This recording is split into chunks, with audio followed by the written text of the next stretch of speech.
Hi, welcome to a presentation produced by Grow a Strong Family called Problem Solving and Solution Finding. It has been brought about, the contents of this presentation were developed with support and funding from our many generous donors, including you and Shana 15.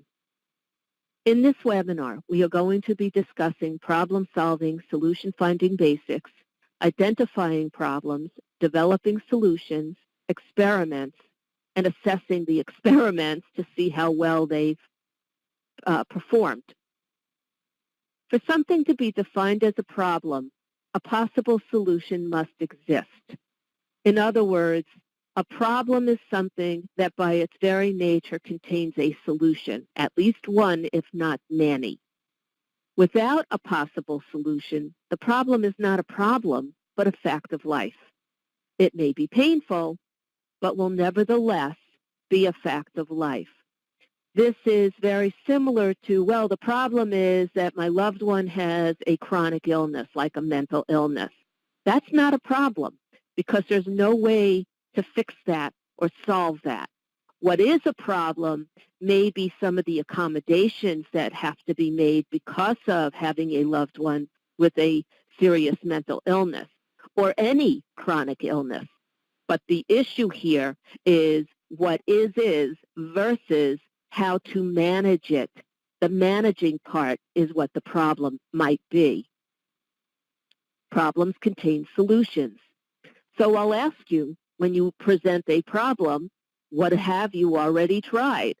Because no doubt the reason that you are now looking at problem-solving software and webinars is because whatever you're doing hasn't been as successful as you would want it to be.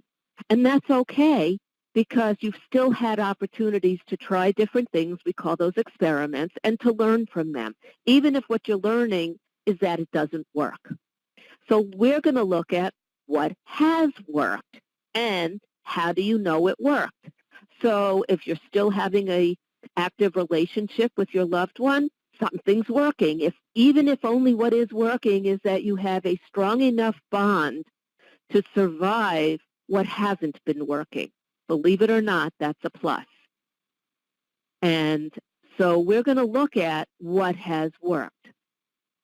Just to think about somebody who might have a serious mental illness or any other chronic medical condition, some things in life cannot be fixed. They can only be carried. And this is what happens to us who are caretakers as well as our loved ones who are not well, because they have to carry their part of their burden because they have their accommodations and issues that they have had to learn how to manage as well.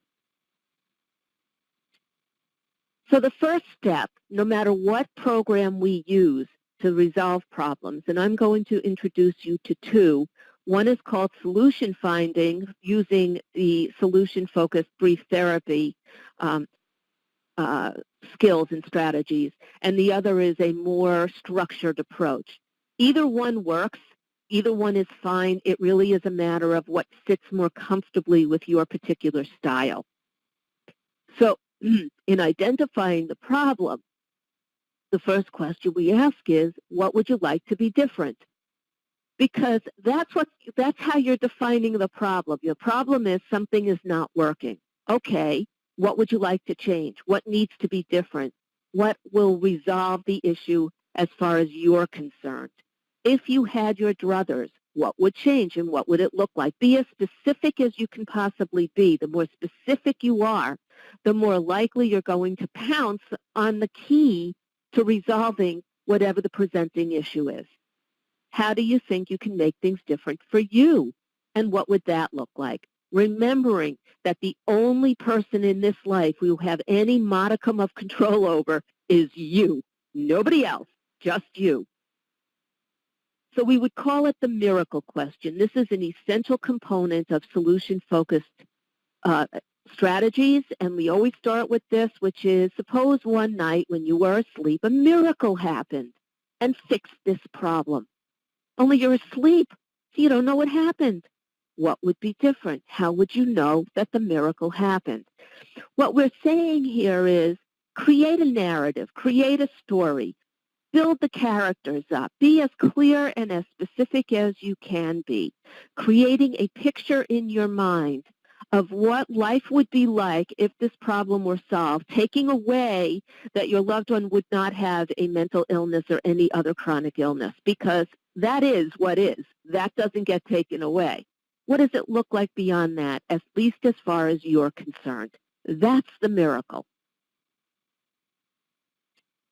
We can't solve problems by using the same kind of thinking we used when we created them. One of the biggest issues that we have in trying to resolve problems is that we continue to use the framework that is familiar to us, that is comfortable to us, but that keeps us in this unproductive place. So the miracle question kind of nudges us out of that framework and says, let's pretend for a minute a miracle happened and everything is just the way you would like it. What does that look like? What does that feel like? How are the different people in your life responding to you? How do you feel about it? What do you think the steps are that you might need to take? Because that is what will evolve from your story, from your narrative. And remember that the main guideline in resolving your problem, in your druthers, is that you cannot deal with the problem unless it is in the best interest of all family members. So we're not going to create a solution that is only going to work for our loved one, but nobody else. And we're not going to create a solution that's only going to work for us and not our loved one. I had a friend who told me that she had a son who was dual diagnosed. He had a mental illness and high-functioning autism. And he was the oldest of 3 children. And he was about 5 years older than his brothers, who are twins and who were born when he was 5 and just newly diagnosed with the autism. The mental illness evolved later. And as the family grew, the twins got very noisy and very loud and needed a different kind of schedule and structure than their older brother did. So Mom looked around and Dad looked around to see how can we resolve this situation. And it soon became pretty clear that living together as a family was not the best option for the family. Nobody was winning. Mom couldn't tell the boys to be quiet all the time. She couldn't always stick to a schedule, especially as they got older and they became involved in school and sports and all kinds of social activities. And the older brother needed a way more structured and quiet and less stimulating life.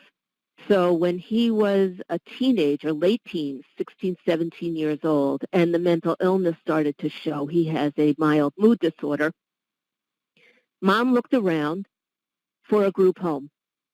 She wanted a group home that was close to the family, that would give him the kind of environment that he needed to be successful, but still have access to his siblings because he adored them. He just couldn't stand living with them. And the twins were very upset when he moved out because they felt like their big brother was going away forever. And the family framed it that he was close enough to college age that it would have been like him going away to college. He's going away to school. It was a solution that fit the family. Everybody benefited. And we always want to make sure that the solutions that we come up with are to the benefit of everybody in the family, not just the individual with the mental illness or the chronic medical condition, but also the rest of the family. In solution-focused strategies, what we use are a lot of questions. We use a lot of Socratic questioning.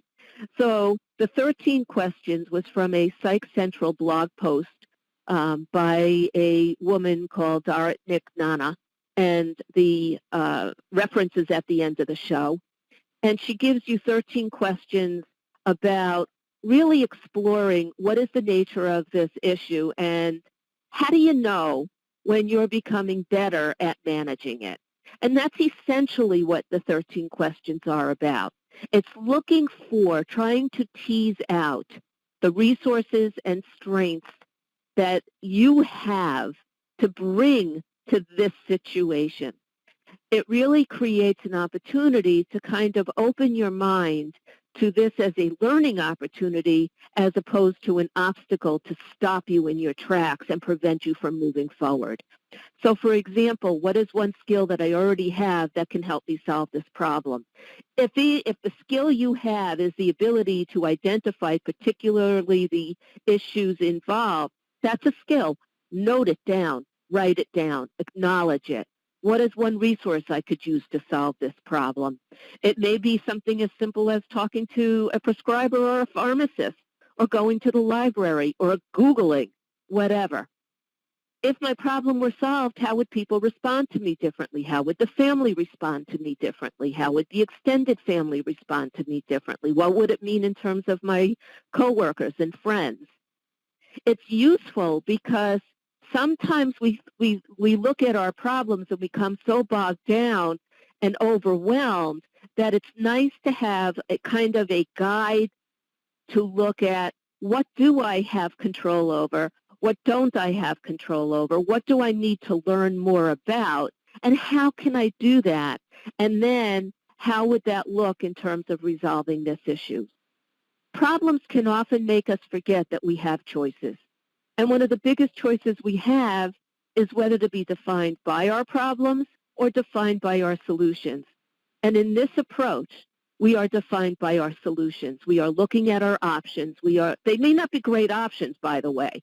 You may not have fabulous options, but at least you have options. And just to let you know, I always say this to people, you can always continue to do what you're doing even though it's not working. So when I suggest experimenting with other things, you can always have your fallback to do what you've always done that didn't work. At least it's secure. You know what to expect. I say that half tongue-in-cheek, but I also say that with the awareness that sometimes that's what we have the energy for. The known is sometimes easier to manage at times than the unknown. So give yourself permission to do that for short intervals, because ultimately you do want a solution to the problem so that it doesn't keep revisiting itself with you. Believe that when there's no more possible solution, you're exhausted, you're overwhelmed, you don't know what to do next, there's still a miracle. And in 12-step programs, the saying is, as long as there's breath, there's hope. Trust that, if nothing else. The other thing that we do is we have a very structured approach to problem solving. And this is from a leaflet that's been adapted with permission from Andrews and Jenkins, Management of Mental Disorders from the World Health Organization. It was given to me when I participated in a family-to-family meeting a while ago. Family-to-family is offered through NAMI, the National Alliance for Mental Illness.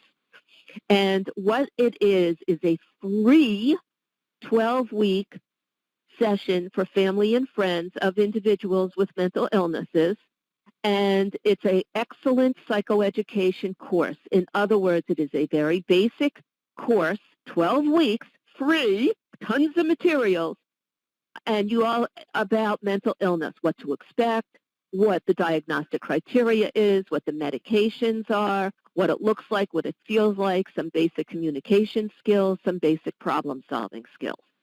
And this is where the problem-solving and achieving goals, the structured approach, comes from. And like with the solution focus, the first step is identifying the problem. The second step is another way of listing as many possible solutions. And all you're doing is jotting everything down that pops into your head, including what hasn't worked, what might work, what's silly, what you wish. You're writing it all down. Then you discuss the pros and cons of each possible solution. And if you don't have anybody to talk to, then I suggest write a list, write the main advantages and disadvantages next to it or on another piece of paper, and keep going, even if all the options seem unpleasant. Sometimes there is no easy answer. And sometimes there are other people to discuss it with. Oftentimes I will use these strategies when I work with families because it gives everybody a voice in terms of solving the problem. That's not always possible, and I'm aware that oftentimes there's a primary caretaker and nobody else really wants to be involved. Step 4, select the best or most promising solution. I'm not going to sit here and guarantee that it is the best or the most promising, but somewhere on your sheet will be something that looks like it might work. Experiment with it. But before you experiment with it, plan how to carry it out. Plan the steps. This is what I would need to have in place. Plug up the holes. When we say plug up the holes, make sure you're thinking about all the what ifs and maybes and what abouts. And you can even talk to somebody else who knows you and your loved one, who can kind of say, well, what about this? Or, oh, you didn't think about that. So that's what we mean by plugging up all the holes. Then try it out. Review what happens, and don't forget to pat yourself on the back. Praise all efforts. At least you're looking for a way to manage these problems in a way that is constructive. And even if in the process you don't learn what's working at the moment, you're still learning because now you have more things you can eliminate, which means that you're well on the road to finding what will work, what is effective, what will be manageable, what will be your miracle. And what I've done on the website is I've made a link to Therapist Aid. They have a problem-solving worksheet which uses the structured approach, and the button there will take you to it. If you can't explain it, meaning the problem or the solution, to a 6-year-old, you don't understand it yourself. Let that be the criteria. If you can't keep it simple and you can't break it down to its most basic components, you're not ready to tackle the bigger issue of how to go into solutions. Not yet. You will get there, I promise you. But you have to get very good at making it very basic, very simple, very clear, very specific. The more you can do that, the more you will be guided to the best solution for you and your family. Developing solutions, it's accomplished through brainstorming, writing down as many ideas as you can, reviewing them, selecting one to experiment with. If it doesn't work, the nice thing is problem will typically reappear, which is why we say, well, what have you done in the past? You're still learning, and you will manage it. Evaluating solutions, what's working, is it what you want, and how can you build on this experience? When best laid plans fail, when you've done everything you can, just come back to center. Take good, loving care of yourself. Do what it is that you need to do to be centered and on task with yourself. There are 4 components of problem solving, no matter what plan you use, whether you're using the solution-focused plan or the structured plan. Defining the problem, generating alternatives, evaluating and selecting the alternatives, and implementing solutions. In this webinar, we have talked about problem solving and solution finding basics, identifying problems, developing solutions, experiments to try the solutions, and assessing how well the experiment succeeded or not. The resources, they are also available on our website on the problem solving page under 4 Carers Family Strategies. And there you can go to all of those specifics. If you want more information about Grow a Strong Family, please visit us online or email us or even call us. And remember to take what you like and leave the rest. We thank you so much for joining us for this webinar, and we look forward to sharing more with you in the future. Thank you.